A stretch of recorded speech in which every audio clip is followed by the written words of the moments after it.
찬송가 313장입니다.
잠깐 기도하겠습니다.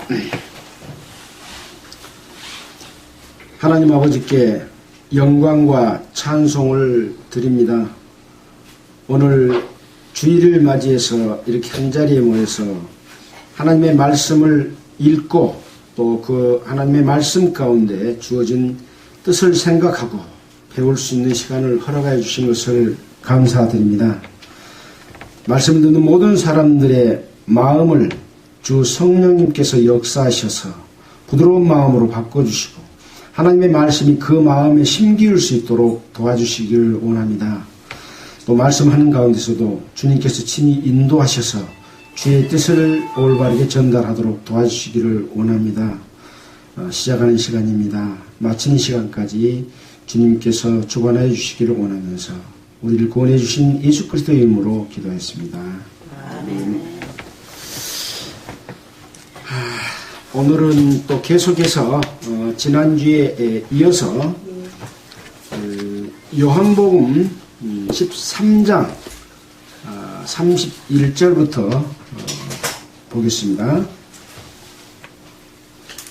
요한복음 13장 31절부터 교대로 읽겠습니다.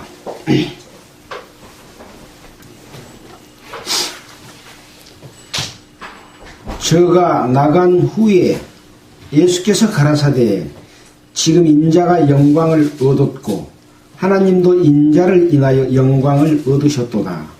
만일 하나님이 저로 인하여 영광을 얻으시며 하나님도 자기를 위하여 저에게 영광을 주시고 곧 주시리라. 소자들아 내가 아직 잠시 너희와 함께 있겠노라. 너희가 나를 찾을 터이나 그러나 일찍 내가 유대인들에게 너희는 나의 가는 곳에 올 수 없다고 말한 것과 같이 지금 너희에게도 이르노라. 세계를 너희에게 주노니 서로 사랑하라. 내가 너희를 사랑한 것 같이 너희도 서로 사랑하라. 너희가 서로 사랑하면 이로써 모든 사람이 너희가 내 제자인 줄 알리라. 시몬 베드로가 가로되 주여 어디로 가시나이까. 예수께서 대답하시되 나의 가는 곳에 너희가 지금은 따라올 수 없으나 후에는 따라오리라. 베드로가 가로되 주여, 내가 지금은 어찌하여 따를 수 없나이까? 주를 위하여 내 목숨을 버리겠나이다. 예수께서 대답하시되 너희가 나를 위하여 네 목숨을 버리겠느냐? 내가 진실로 진실로 너희에게 이르노니 다 울기 전에 내가 세 번 나를 부인하리라. 요한복음 14장 1절. 너희는 마음에 근심하지 말라. 하나님을 믿으니 또 나를 믿으라. 내 아버지 집에 거할 곳이 많도다. 그렇지 않으면 너희에게 이르으리라. 너희가 너희를 위하여 처소를 예비하러 가오니 가서 너희를 위하여 처소를 예비하면 내가 다시 와서 너희를 내게로 영접하여 나 있는 곳에 너희도 있게 하리라. 내가 가는 곳에 그 길을 너희가 알리라. 도마가 가로되 주여 어디로 가시는지 우리가 알지 못하거늘 그 길을 어떻게 알겠삼나이까? 예수께서 가라사대 내가 곧 길이요 진리요 생명이니 나로 말미암지 않고는 아버지께로 올 자가 없느니라. 너희가 나를 알았다면 내 아버지도 알았으리로다. 이제부터는 너희가 그를 알았고 또 보았느니라. 빌립이 가로되 주여 아버지를 우리에게 보여주옵소서. 그리하면 족하겠나이다. 예수께서 가라사대 빌립아, 내가 이렇게 오래 너희와 함께 있으되 네가 나를 알지 못하느냐? 나를 본 자는 아버지를 보았거늘 어찌하여 아버지를 보이라 하느냐? 나는 아버지 안에 있고 아버지는 내 안에 계신 것을 내가 알지 아니하느냐? 내가 너희에게 이르는 말이 스스로 하는 것이 아니라 아버지께서 내 안에 계셔 그 일을 하시는 것이라. 내가 아버지 안에 있고 아버지께서 내 안에 계심을 믿으라. 그렇지 못하겠거든 행하는 그 일을 인하여 나를 믿으라. 너희가 진실로 진실로 너희에게 이르노니 나를 믿는 자는 나의 하는 일을 저도 할 것이요 또한 이는 큰 것도 아니니 이는 내가 아버지께로 가니라. 13절은 함께 읽겠습니다. 너희가 내 이름으로 무엇을 구하든지 내가 시행하리니 이는 아버지로 하여금 아들을 인하여 영광을 얻으시게 하여 함이니라. 예, 오늘은 14장 13절까지 함께 보도록 하겠습니다.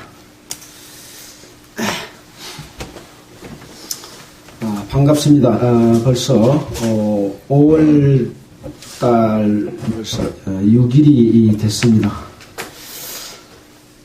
오늘은 또 모처럼 비가 와서 사람들이 밖에서 일을 할 수 없는 그런 날인 것 같습니다. 다들 쉬고 싶은 그런 시간이지만 또 오늘 우리가 하나님의 말씀 앞에 이렇게 앉았습니다. 그래서 참으로 하나님을 섬기는 마음, 이것이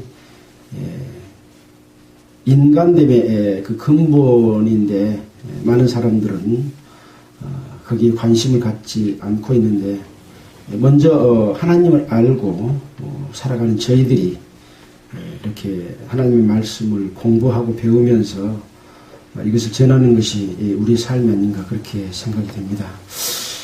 우리는 요한복음 1장에서부터 13장 30절까지 예수 그리스도께서 이 땅에 오셔서 행하신 내용들을 살펴봤습니다.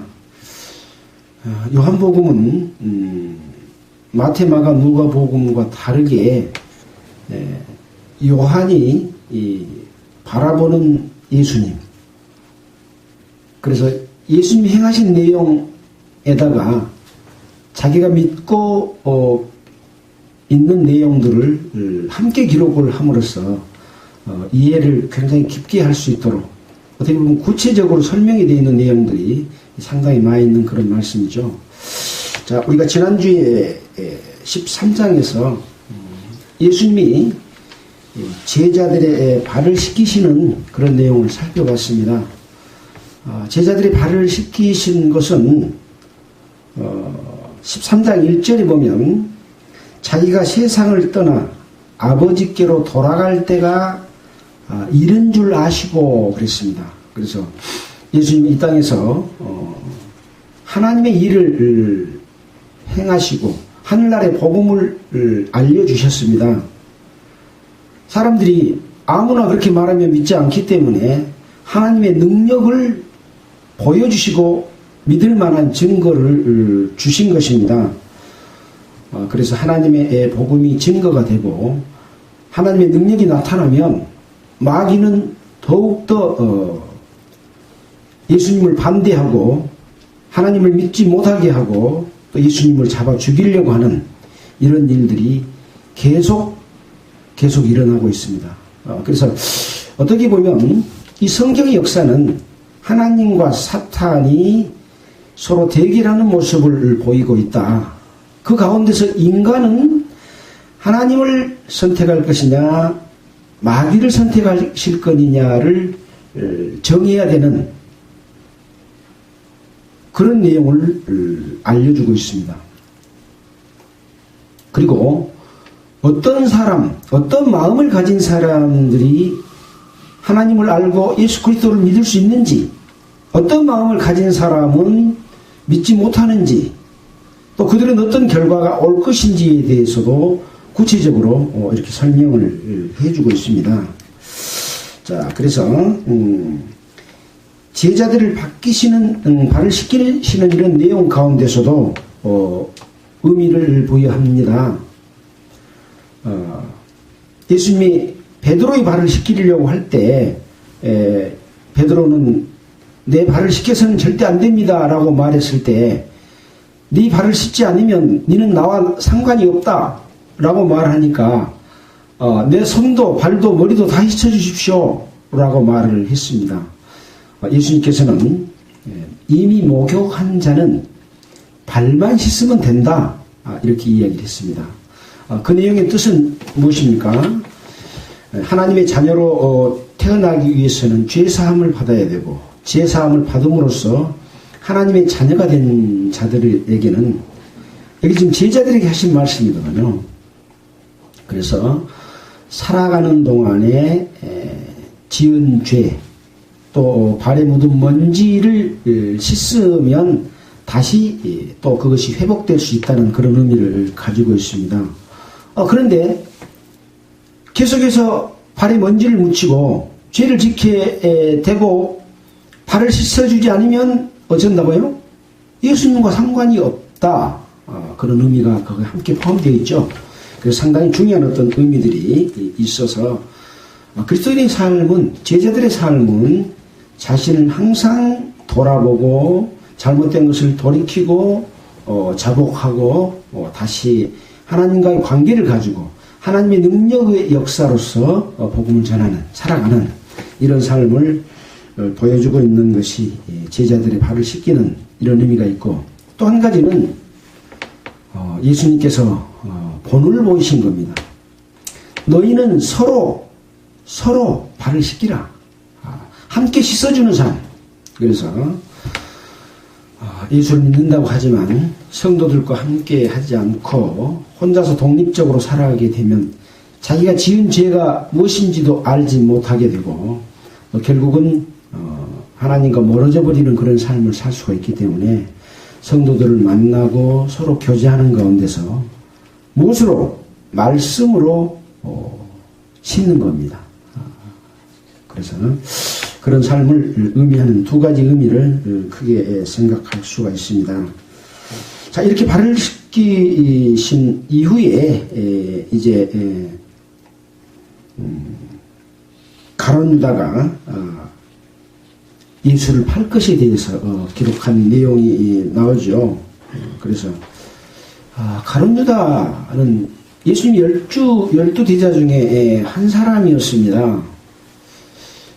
예수를 팔 수 있는 자는 예수와 함께 있는 자가 팝니다.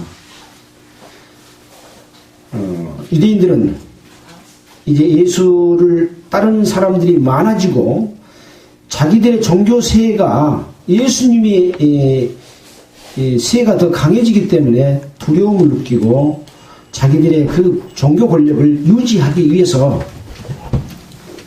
예수를 잡아 죽이려고 했고, 예수가 있는 곳을 알려주면 상금을 주겠다, 돈을 주겠다, 이렇게 하다 보니까 예수를 잡아주려고 합니다. 근데 예수와 늘 함께 있지 않는 사람들은 어느 때 예수를 잡아줄지에 대해서 알지 못합니다.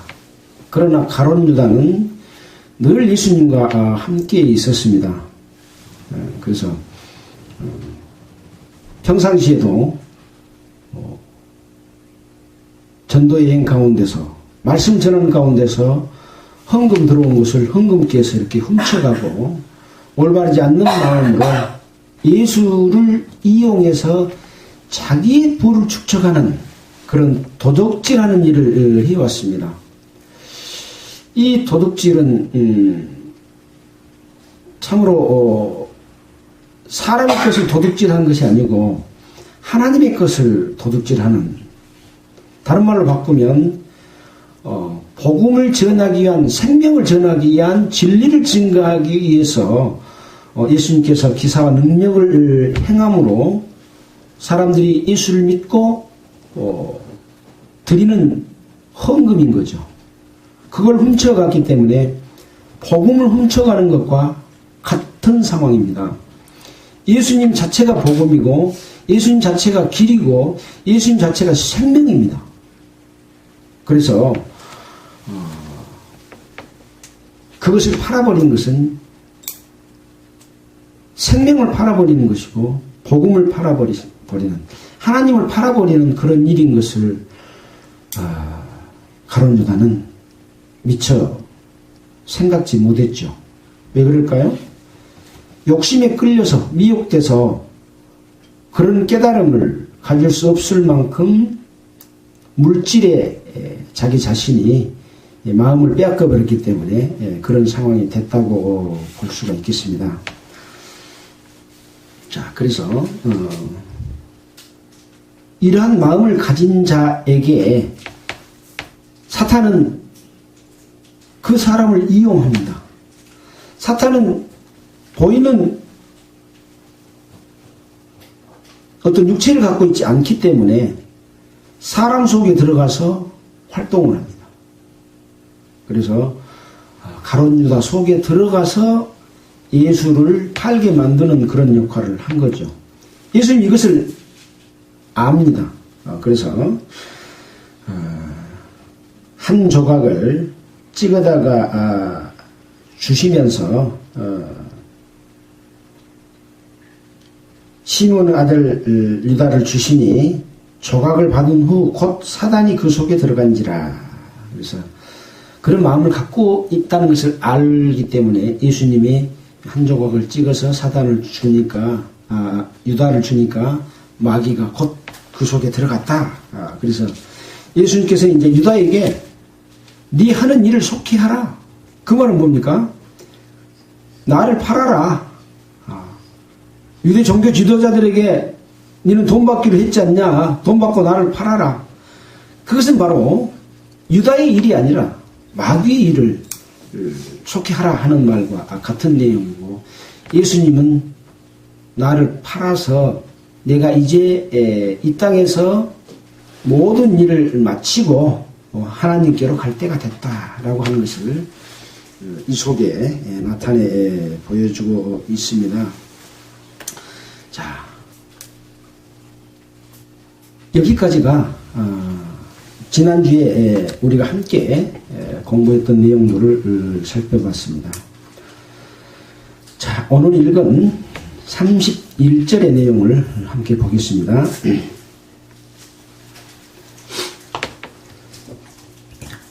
저가 나간 후에 예수께서 가라사대 지금 인자가 영광을 얻었고 하나님도 인자를 인하여 영광을 얻으셨도다. 자, 저가 나간 후에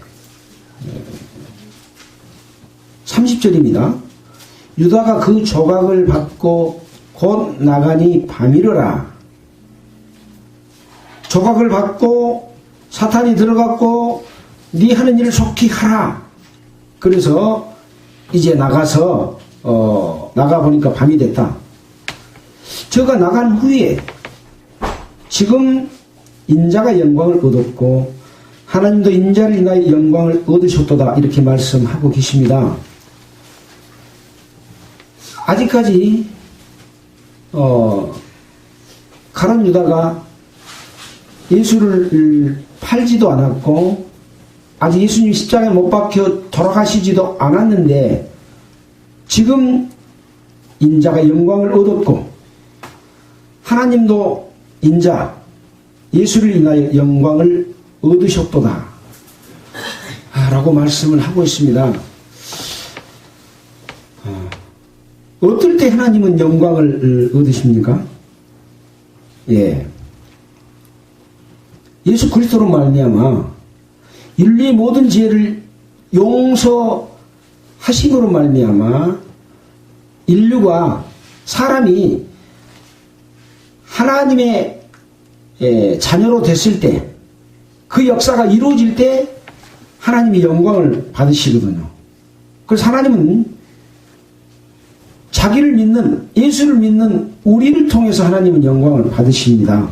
근데 아직 그런 일들이 일어나지 않았잖아요. 그래서 우리가 지난주에도 요한복음 12장 28절을 한번 볼까요? 12장 28절에 이런 내용이 기록이 되어 있죠. 아버지여 아버지의 이름을 영광스럽게 하옵소서 하시니 이에 하늘에서 소리가 나서 가로되 내가 이미 영광스럽게 하였고 또다시 영광스럽게 하리라 한데, 그래서 하늘에서 이미 영광스럽게 했고 또다시 영광스럽게 한다라는 말이 반복되어 있는데 이것은 하나님의 계획 속에서 이미 이루어지고 있는 내용들이 이 땅에서 이루어지고 있는 것이다. 그래서 우리가 주기도문에 보면 뜻이 하늘에서 이룬 것 같이 땅에서도 이루어지다 라는 말씀이죠. 그래서 이 성경의 역사, 예수님께서 이루시는 그 역사는 이미 하나님이 예수님과 성령과 함께 계획하고 그것을 이루시고 계신다. 그것이 나타난 것이 곧 현실로서 두 번째 또다시 영광스럽게 한다고 하는 말씀 가운데서 그것이 일어나는 거죠. 그래서 여기도 마찬가지로 가룟 유다가 한 조각을 받고 마귀가 들어가서 이미 팔려고 나갈 때 벌써 하늘에서는 이미 영광을 얻었다. 예수님도 영광을 얻었고 하나님도 예수를 인해서 영광을 얻었다. 이렇게 기록을 하고 있습니다. 그리고 만일 하나님이 저로 인하여 예수로 인하여 영광을 얻었으면 하나님도 자기로 인하여 저에게 영광을 주시리니 예수님께 영광을 주십니다. 그러면서 곧 주시리라 라고 말씀을 하십니다. 그래서 곧 주신다고 하는 말은 무엇이겠습니까? 이제 그것이 나타나서 사람들에게 보여질 겁니다. 십자가에 못 박히로 말미암아 인류의 죄가 용서되고 하나님이 그것을 통해서 영광을 받듯이 받으시는 일, 그것은 곧 하나님이 예수에게 주시는 영광이고 또 하나님도 영광을 받으시고 또 그것을 믿는 자들에게도 영광을 주시는 일이 동시에 이루어지게 되는 것이죠. 소자들아 내가 잠시 너희와 함께 있겠노라. 그래서 아직 예수님이 제자들과 함께 있는 시간이 남아있습니다. 몇 시간이 남아있을까요? 얼마 남지 않았습니다. 아주 짧은 시간입니다. 그런데 요한복음 14장, 15장, 16장, 17장 이런 내용의 말씀이 계속 이어지거든요. 이걸 보면 오랜 기간인 것처럼 느껴지지만 사실은 아주 짧은 기간에 이루어진 내용이고 사건입니다. 그래서 요한복음의 기록은 이렇게 내용을 많이 설명해 주고 있는 것이죠. 그래서 사건이 순서라기보다는 내용 중심으로 기록이 되어 있다, 이렇게 생각할 수가 있습니다.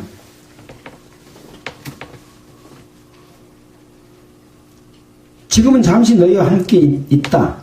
그러나 너희가 나를 찾을 터이나 그러나 일찍 내가 유대인들에게 말한 것과 같이, 무슨 말을 했느냐면 너희는 나의 가는 곳에 올 수 없다 라고 말을 했습니다. 보겠습니다. 7장 34절, 요한복음 7장 34절에 기록된 말씀을 인용을 하고 있습니다. 7장 34절에 보면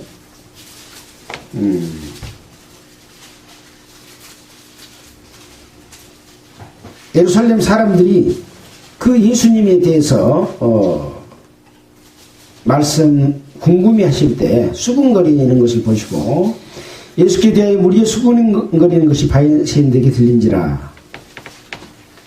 대제사장들과 바리새인들이 그를 잡으려고 하속들을 보내니 예수께서 이르시되 내가 너희와 함께 조금 더 있다가 나를 보내신 얘기로 돌아가겠노라.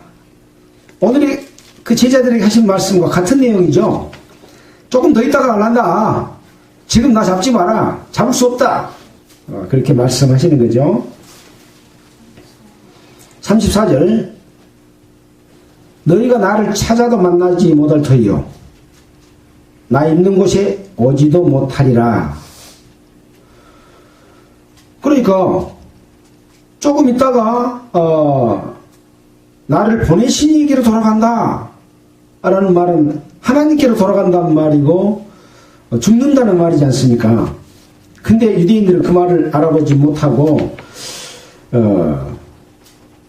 유대인들이 서로 묻되 이 사람이 어디로 가기에 우리가 저를 만나지 못하리요? 헬라인 중에 흩어져 사는 자들에게로 가서 헬라인을 가르칠 터인가? 이렇게 이해를 하지 못했습니다.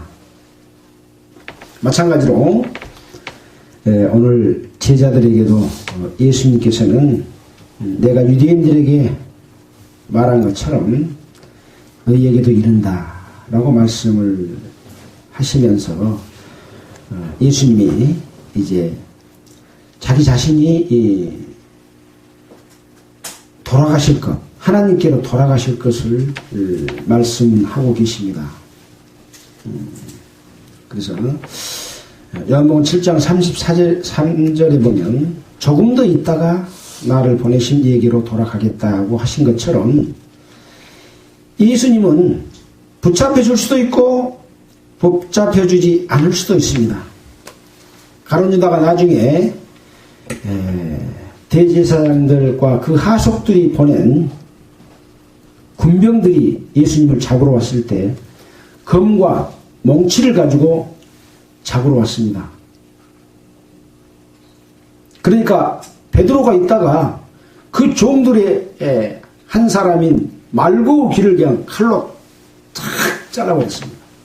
그러니까 예수님이 그 말고 귀를 다시 붙여주시면서 검을 도로 꽂으라.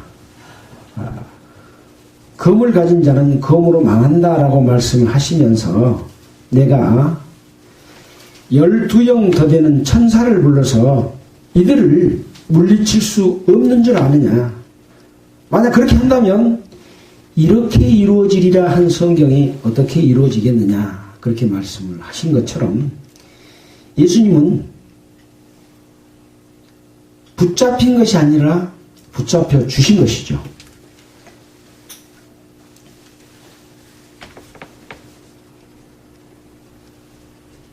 그러시면서 이제 아주 중요한 말씀을 하십니다.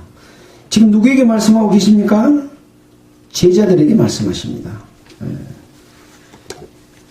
예수님을 따르고 예수님을 믿고 예수를 아는 제자들에게 말씀을 합니다. 새 계명을 너희에게 주노니 서로 사랑하라. 내가 너희를 사랑한 것 같이 너희도 서로 사랑하라. 이런 말씀을 하십니다. 새 계명 이전에는 어떤 계명이 있었습니까? 율법입니다.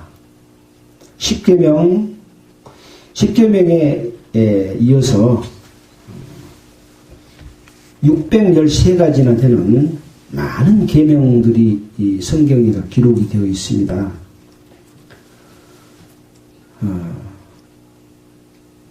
자, 10계명을 한번 볼까요? 출애굽기 20장입니까? 22장입니까? 한번 보겠습니다. 신명기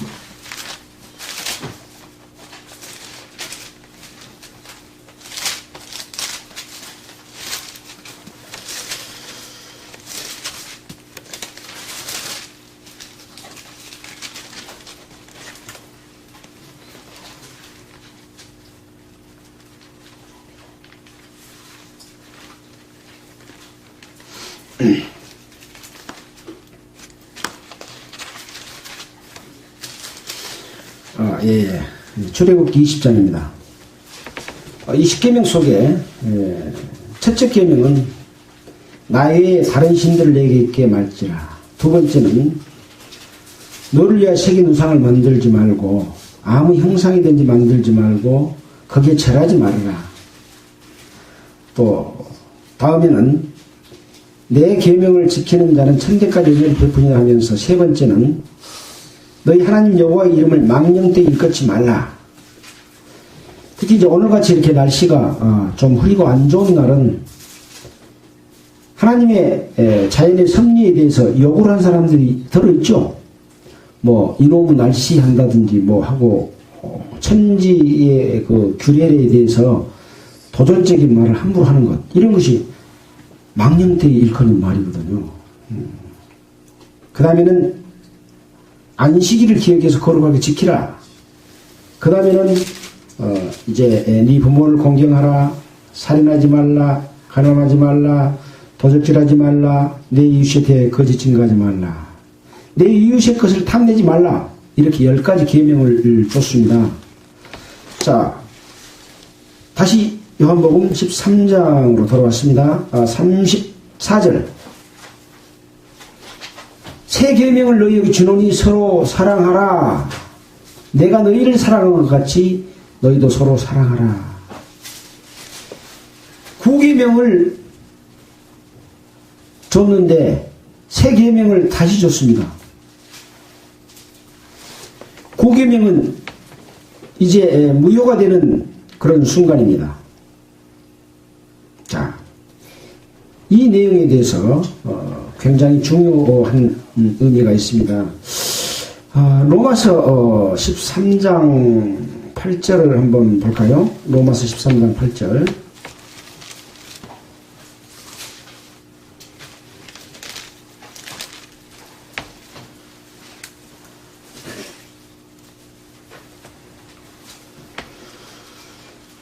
피차 사랑의 빛 외에는 아무에게든지 아무 빛도 지지 말라. 남을 사랑하는 자는 율법을 다 이루었느니라.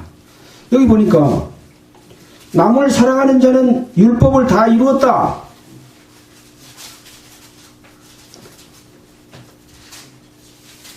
사랑하면 율법을 다 이룬 거랍니다. 9절. 간음하지 말라,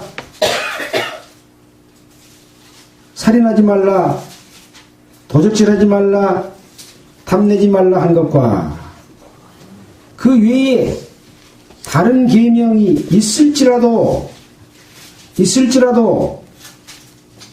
내 이웃을 네 자신과 같이 사랑하라 하신 그 말씀 가운데 다 들었느니라. 사랑은 이웃에게 악을 행하지 아니하나니 그러므로 사랑은 율법의 완성이다. 네 이웃을 네 몸과 같이 사랑하면 모든 율법을 다 이룬 것과 같다. 사랑은 그래서 율법의 완성이다.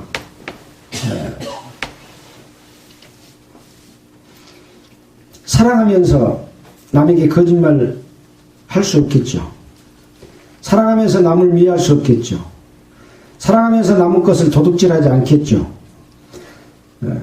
참으로 사랑이 무엇인지를 알면 내 이웃의 것을 탐내지 않겠죠. 내 이웃의 아내를 탐내지 않겠죠. 그래서 사랑을 하게 되는 이 사랑, 얼마만큼 네 이웃을 네 몸과 같이 사랑하라 하는 말씀인 거죠. 다시 요한복음 14장으로 돌아오겠습니다. 자, 오늘은 이 세 계명 사랑에 대해서 좀 몇 가지를 더 찾아보도록 하겠습니다. 레위기 19장 18절.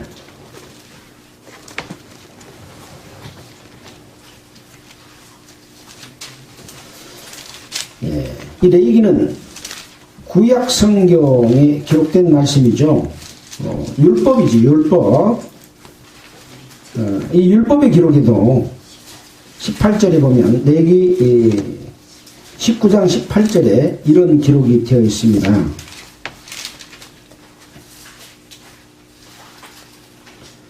원수를 갚지 말며 동포를 원망하지 말며 이웃 사랑하기를 네 몸과 같이 하라. 나는 여호와니라. 이 사랑의 말씀은 율법에도 기록이 되어 있습니다. 그래서 결국 예수님께서 주신 이 세 계명 이전에도 정말 사랑하는 사랑을 실천했다면 율법을 다 이루는 것 같은 그런 효력이 있는 그런 결과를 주었겠죠. 그래서 사랑이 없음으로 말미암아 죄를 짓게 되는 그런 경우인데요. 이 사랑이라고 하는 것이 무엇이겠습니까? 여러분들은 아내를 사랑하고 남편을 사랑하고 또 자식을 사랑합니다. 근데 사랑에는 근본을 모르면, 진리를 모르면 사랑한다고 하는데 그 사람을 구렁텅이로 만드는 것입니다. 저는 이제 그 기독교나 또는 불교나 다른 어떤 종교인들이 아주 어렸을 때에 하나님을 알 수 있는 나이가 아직 안 됐는데도 머리 빡빡 감기고 중을 만든다든지, 얘기중 있잖아요. 또 인자 막 태어난 애기에게 유아세례를 줘갖고 교인을 만든다든지 이런 일이 있거든요.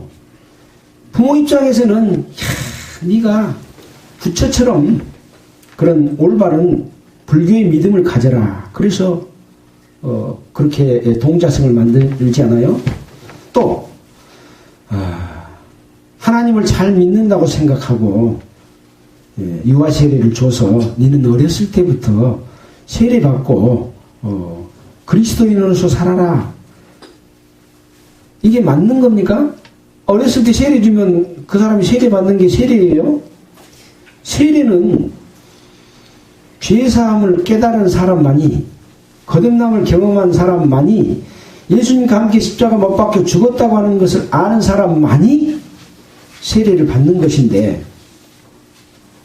자기가 모르니까 자식들에게도 같은 종교인을 만들어서 나는 유아세례 받았으니까 하나님의 자녀다 그렇게 살잖아요. 그러면 구원 받을 필요가 있어요? 죄사함 받을 필요가 있어요? 네. 그래서 죄사함 받은 경험이 없는, 거듭난 경험이 없는 교인 만들어버리는 거죠. 이것이 사랑이 아닙니다. 사랑한다고 하면서 구덩이에다 빠뜨리는 그런 결과를 초래하기 때문에 사랑하는 것은 모르면 사랑할 수가 없습니다. 진리를 모르면 사랑할 수가 없습니다. 하나님께로 가는 길, 그게 도지요. 그게 진리지요. 근데 간다고 가는데 하나님께로 가는 것이 아니라 마귀에게로 가고 있으면, 사랑한다고 데리고 갔는데 마귀와 함께 지옥 가는 길로 데리고 가게 되는 결과를 초래하는 것이 됩니다. 그래서 사랑할 수 있는 자격을 갖춘 자는 진리를 알고 진리 가운데서 살고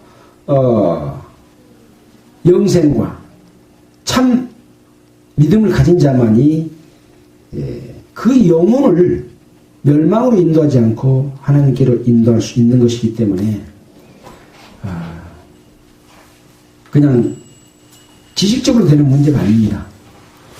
내가 좋아해서 그 사람을 대해줄 수는 있지만 좋아하는 것 하고 사랑하는 것 사랑한다고 사랑했는데 그 사람은 구렁텅이에 빠지게 하는 일들도 남녀간의 사랑에서도 그런 일이 있을 수가 있습니다.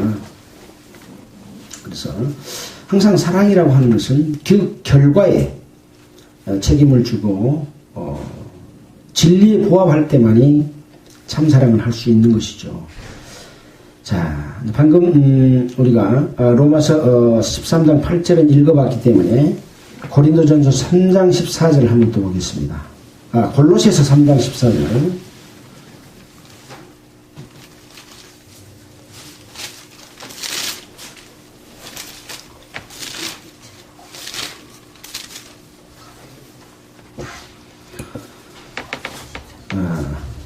이 골로새서는 바울이 골로새 교회에 보낸 편지 가운데 기록된 말씀입니다. 12절부터 읽어보면 그러므로 너희는 하나님의 택하신 거룩하고 사랑하신 자처럼 긍휼과 자비와 겸손과 온유와 오래 참음으로 옷 입고 누가 네게 혐의가 있거든 서로 용납하여 피차 용서하되 주께서 너희를 용서하신 것 같이 너희도 그리하고 이 모든 것 위에 사랑을 더하라. 이는 온전하게 매는 띠니라 라고 말씀을 하고 있습니다. 그래서 사랑은 긍휼과 자비와 겸손과 온유와 오래 참음 이것보다 더 높은 단계죠. 또 남을 용서하는 것보다 더 높은 단계고 그 위에 사랑을 더하라고 하는 것입니다. 이런 사랑의 의미를 또 설명해 주고 있습니다. 새 계명을 너희에게 주노니 서로 사랑하라 라는 사랑의 관주 속에 이런 말씀이 들어있습니다. 조금 더 뒤로 넘겨서 데살로니가전서 4장 9절을 또 보겠습니다. 지금 사랑에 관한 내용을 좀 더 살펴봅니다. 형제 사랑에 관하여 너희에게 쓸 것이 없으면 너희가 친히 하나님의 가르치심을 받아 서로 사랑함이라. 여기 이 데살로니가 교회는 칭찬받는 사랑의 실천을 칭찬받는 그런 말씀을 바울 사도께서 하고 있습니다. 하나님의 가르치심을 받아 서로 사랑한다. 이 사랑은 올바른 사랑이죠. 사랑함으로써 그 결과가 좋은 사랑, 바로 진리에 입각한 사랑이죠. 하나님의 가르치심을 받아 그래서 이 데살로니가는 마게도냐 모든 형제들에 대하여 이것을 행했다. 그러면서 또 형제들아 권하노니 더 많이 하고 너에게 명한 것 같이 종용하여 자기 일을 하고 너희 손으로 일하기를 힘쓰라. 그래서 결국은 이 사랑의 실천은 말없이 자기 일을 열심히 하고 그것을 얻은 결과물로서 남에게 드리는 그런 사랑인 거죠. 왜 그렇습니까? 이는 외인에 대하여 단정행하고 아무 궁핍함이 없게 하려 함이라. 그래서 자기 것을 드림으로 말미암아 드리는 사랑의 실천, 이 올바른 사랑의 실천이다 라고 하는 그런 말씀을 여기서 해주고 계십니다. 자, 또 디모데전서 1장 5절입니다. 그 뒤로 조금 더 넘어갑니다.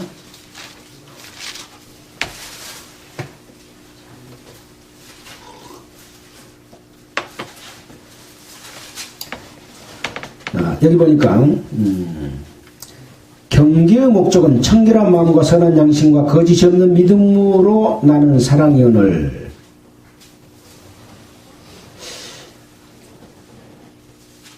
경계를 하는 목적은 청결한 마음과 선한 양심과 거짓 없는 믿음으로 나는 사랑이다. 네. 사람들이 이에 벗어나 헛된 말에 빠져 율법의 선생이 되려 하나 자기야 말한 것이나 자기의 확증하는 것도 깨닫지 못한다.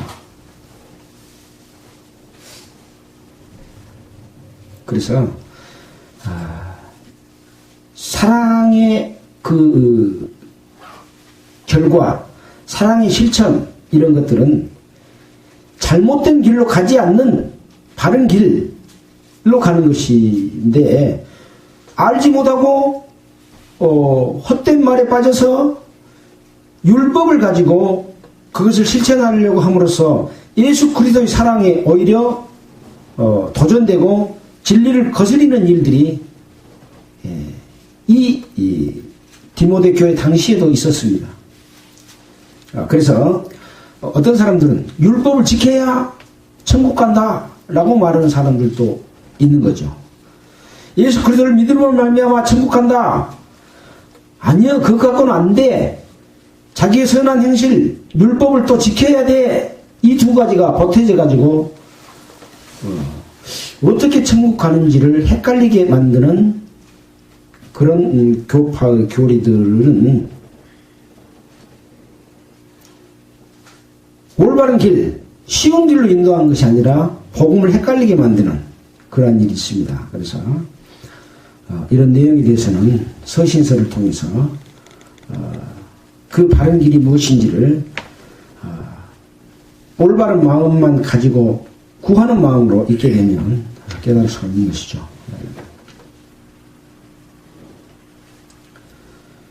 또 베드로전서 1장 22절에도 사랑에 관한 말씀이 있습니다. 보겠습니다. 베드로전서 1장 22절.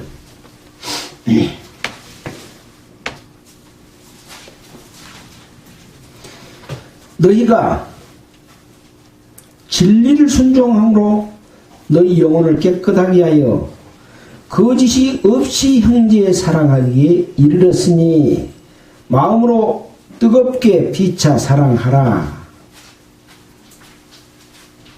어떻게 해야 거짓 없이 형제 사랑할 수 있다고요?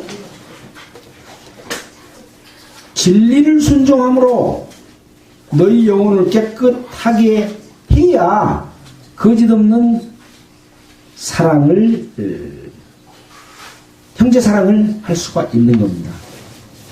그래서 내가 진리를 깨닫지 못했는데 형제를 사랑한다고 사랑하는 사랑을 베풀다 보면 소경이 소경을 인도하면 둘 다 구덩이에 빠지는, 사랑한다고 했는데 사랑의 결과가 구덩이에 빠지게 하는 경우도 있다. 그래서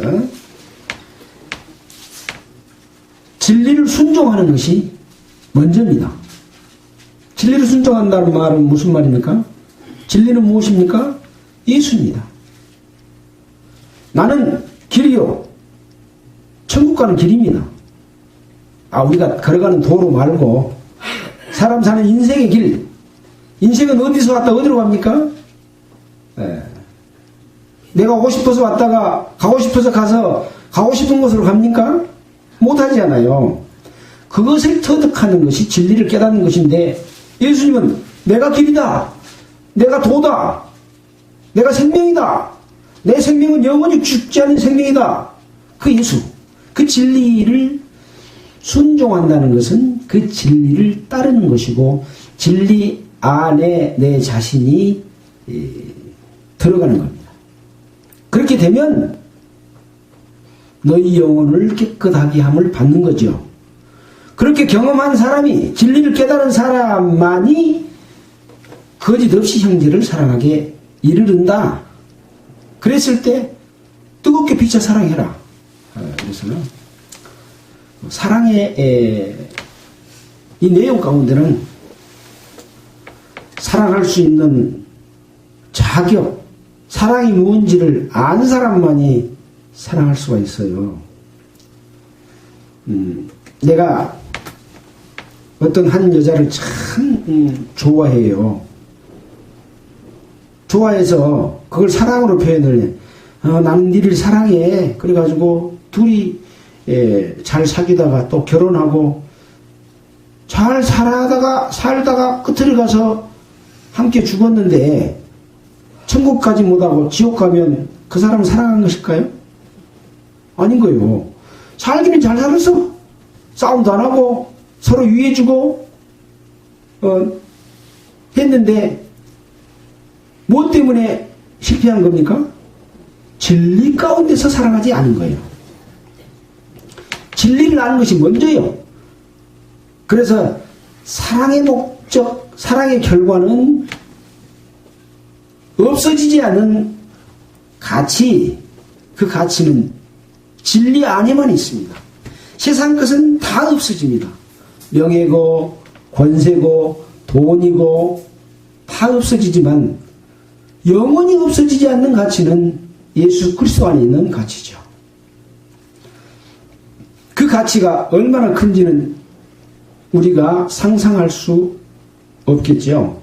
그러나 우리를 만드신 하나님은 우리가 어떤 것에 기뻐하고 어떤 것에 만족스러워하고 어떤 것에 영광스러워한지 하나님은 아시고 그것을 우리에게 주실 것이기 때문에 세상의 것은 다 헛된 것이고 배설물로 생각할 수 있는 마음이 있는 것이죠.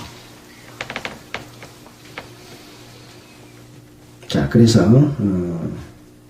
그 외에도 또 요한일서 3장 11절, 4장 21절 이런 말씀 속에 사랑에 관한 내용이 기록이 되어 있습니다.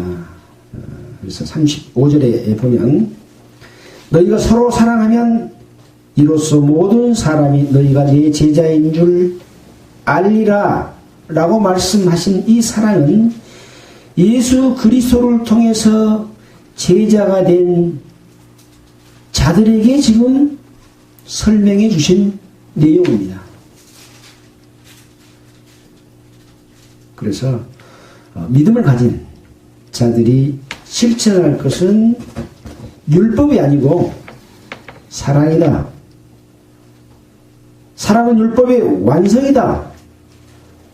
내 이웃을 내 몸같이 사랑하면 모든 율법을 지킨 것과 똑같다. 그래서 죄는 진리를 떠난 질서를 파괴하는 것 자체가 죄인 것입니다. 거기에 나오는 결과물로서 수많은 죄들이 파생된 거죠. 하나님을 알되 하나님께 영원하게도 아니하고 감사치도 아니하고 오히려 그 마음이 허망해져서 미련해졌나니 스스로 죄 있다 하나 우준하게 되어 썩어지지 아니하는 하나님의 영광을 썩어질 사람과 금수와 버러지 형상의 우상으로 바꾸느니라. 그러므로 너희들이 시기, 살인, 분쟁, 사기, 악독이 가득한 자요, 수근수근하는 자요, 비방하는 자요, 이런 21가지 죄를 짓는 결과물로 나오는 것이죠. 진리에 순종하는 자는 진리 가운데 살기 때문에 예수 그리스도께서 우리에게 주시는 그 진리 가운데 살게 됨으로써 진정한 사랑의 실천을 할 수가 있게 되기 때문에 그것을 실천하면 너희가 서로 사랑하면 이로써 모든 사람이 너희가 예수님이 제자인 것을 안다. 자, 36절입니다. 그 전에 우리가 신약 성경에서 사랑을 구체적으로 표현해 놓은 고린도전서 13장 한번 읽고 36절부터 38절까지 정리하는 걸로 하겠습니다. 고린도전서 13장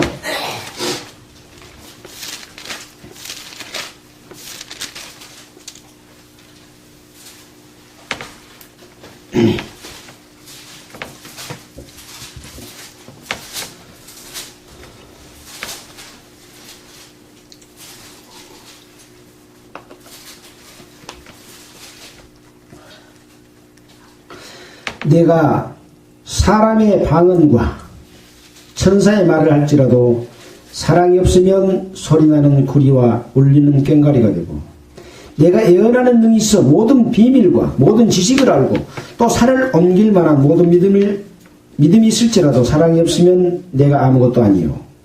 내가 내게 있는 모든 것을 구제하고 또 내 몸을 불사르게 내어줄지라도 사랑이 없으면 내게 아무 유익이 없느니라.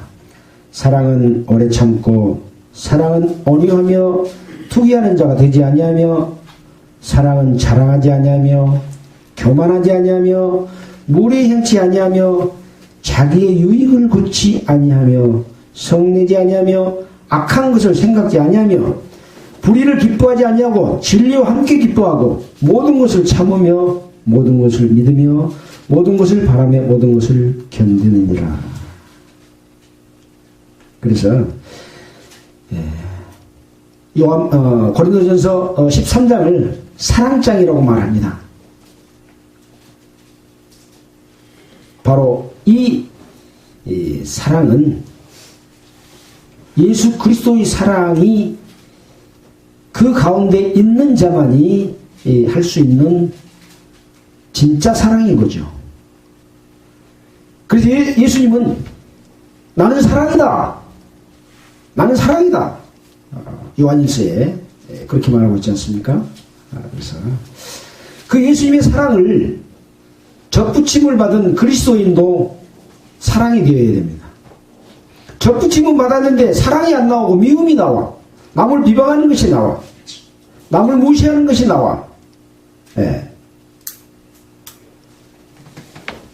어떤 가치를 이야기할 때, 어떤 사회 질서를 이야기할 때, 그 잘못된 것을 지적하고 돌이키는 것 필요합니다. 그러나 어떤 각 개인을 향해서 그렇게 비방하는 이런 것은 우리가 삼가해야 될 일이고, 또 그들을 불쌍히 여기고 참 진리 가운데로 이끌도록 하는 사랑의 마음으로서 권하는 말로 이렇게 조용한 가운데서 그 사람이 깨우침을 받도록 하는 말씀으로 지적해 주는 것은 진정한 사랑이라고 할 수 있을 것입니다. 그러나 비방하기 위한 사랑은 의미가 없는 것이죠.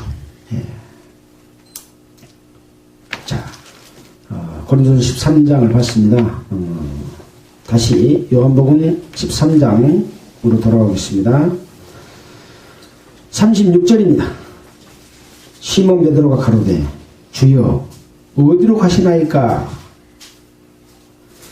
지금 중간에 34절 35절 세 계명을 끼워 넣다 보니까 36절하고 얼른 연결이 잘 안 되죠. 그러나 3절 이후로 36절이 연결된 말씀이라고 보면 되겠습니다. 33절에 뭐라고 했습니까? 내가 아직 잠시 너희와 함께 있겠노라. 너희가 나를 찾을 터이나 그러나 일찍 내가 유대인들에게 너희는 나의 가는 곳에 올 수 없다고 말한 것 같이 지금 너희에게도 이른다. 그러니까 시몬 베드로가 주여 그러면 어디로 가십니까? 그래서 예수님이 나의 가는 곳이 네가 지금은 따라올 수 없으나 후에는 따라오리라 그렇게 이야기를 합니다. 그러니까 베드로가 주여 내가 지금은 어찌하여 따를 수 없습니까? 주를 위하여 목숨까지도 버리겠습니다.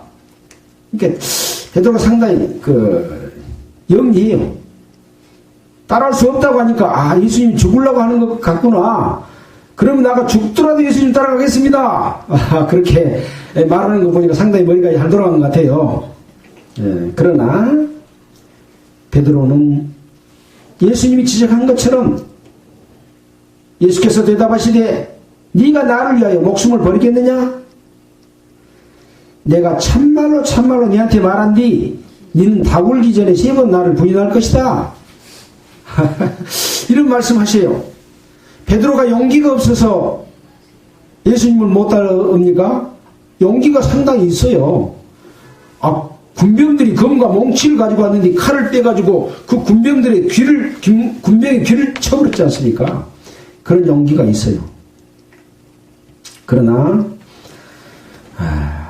베드로도 역시 그런 용기는 있었지만 나약한 인간이기 때문에 어떤 위험 앞에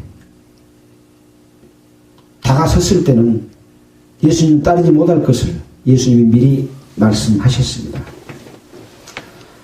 그래서 나중에 보면 이제 예수님이 붙잡혀서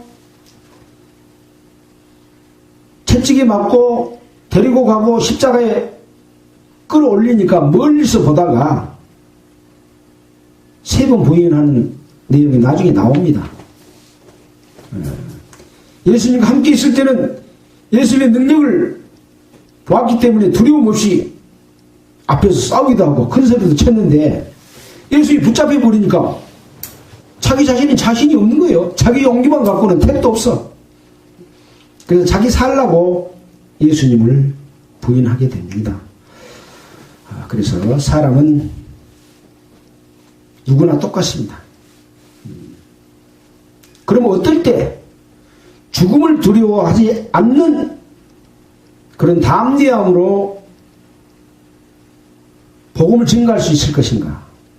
그것은 나의 힘으로는 안 됩니다. 예수 그리스도의 능력, 하나님의 능력이 내 속에 들어와서 내 가운데서 하나님의 능력으로 충만해 있으면 죽음도 두려워하지 않는 마음이 그때 생기는 겁니다.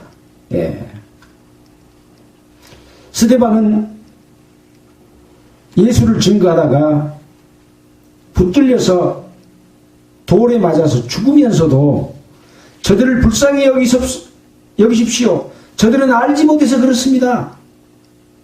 왜 그렇게 말할 수 있었느냐? 하나님의 우편에 선 하늘의 예수님을 보았습니다.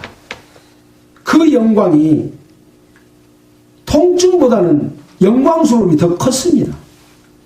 그런 공급받는 힘이 있을 때 죽음을 이길 수 있는 그런 믿음이 거기에 있게 됩니다. 그래서 우리가 신앙생활을 한다는 것은 핍박과 고난이 늘 따르는 삶입니다. 그것이 없다면 가짜 신앙생활입니다. 내가 예수 믿고 사는데 아무 핍박이 없어. 예수 믿고 사는데 늘 좋은 일만 있어. 고난도 없어. 그럼 예수님을 일을 하지 않고 있는 거예요. 예수님의 일을 하면 마귀가 늘 고난을 주고 늘 핍박을 주고 어려움을 줍니다. 그 어려움을 예수 그리스도께서 내 안에서 주시는 성령의 능력으로 이기고 또 이기고 살아갈 때 그 사람이 하나님 앞에 상급과 영광스러움을 얻게 되는 것이 성도들의 삶입니다. 근데 성도들은 그런 삶을 원치 않고 늘 즐겁고 늘 재밌고 늘 평안하고 늘 맛있게 먹고 늘 놀기를 원한다면 사탄과 싸우면서 복음을 전하는 또 사랑을 실천하는 이 삶이 빠져버린 거 아닌가? 이렇게 생각을 하는 것이 정답입니다. 오늘은 요한복음 13장 후반에 있는 말씀 중에서 주로 예수님께서 서로 사랑하라 하는 말씀을 중심으로 살펴봤습니다. 이 사랑은 내가 갖고 있는 자녀를 사랑하는 사랑, 또 아내나 남편을 사랑하는 사랑보다 훨씬 큰 하나님이 주시는 사랑을 받고 그 사랑을 실천하는 의미의 사랑일 때를 말한 겁니다. 새 계명을 너희에게 주노니 서로 사랑하라. 내가 너희를 사랑한 것 같이, 그 말이 중요합니다. 예수님이 너희를 사랑하는 것 같이 너희도 서로 사랑하라. 예수님이 제자들을 어떻게 사랑했습니까? 예, 조금 전에 있었던 제자들의 발을 씻겼던 그 사랑의 실천 했잖아요. 그리고 또 뭡니까? 하나님이 이 땅에 떨어져 죽지 아니하면 한 알 그대로 있거니와 죽으면 만일 열매를 맺으리라. 내가 죽음으로 말미암아 새 생명 가운데서 그 생명이 전해져서 예수 그리스도의 생명이 여러분의 생명으로 싹이 나고 생명이 자라날 것. 그런 것처럼, 그러니까 내가 너희를 사랑하는 것 같이, 그 말은 죽기까지 너희도 서로 사랑해라. 사랑을 위해서 목숨을 내어줄 수 있어야만이 진짜 사랑이다. 사랑은 쉬운 것이 아닙니다. 나는 사랑하기를 실천하고 싶어도 할 수가 없습니다. 인간으로서는. 예수 그리스도의 사랑이 접붙임이 됐을 때 예수 그리스도의 사랑으로 예수 그리스도의 사랑을 할 때 서로 사랑하는 것이 진정으로 이루어진다 하는 말씀으로 마무리하고자 합니다. 너희가 서로 사랑하면 이로써 모든 사람이 너희가 예수님의 제자인 줄 알고 너희 사랑을 보고 예수를 믿게 될 것이다. 마치겠습니다. 기도하겠습니다. 하나님 아버지 감사를 드립니다. 예수님께서는 이제 하나님께로 돌아갈 때가 이른 줄 아시고 제자들의 발을 씻기시고 또 함께했던 가룟 유다가 자기 욕심을 따라서 마귀의 도구가 돼서 예수님의 발끝을 애연하면서 교훈을 주셨고 또 제자들에게는 내가 너희를 사랑하는 것 같이 너희도 사랑하라고 하는 말씀을 해주셨습니다. 그 말씀이 이 말씀을 듣는 모든 사람 가운데 이루어지기를 간절히 바라고 원하면서 우리를 보내주신 예수 그리스도 이름으로 기도했습니다. 아멘. 예, 찬송가는 370장 하겠습니다.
마치겠습니다. 감사합니다.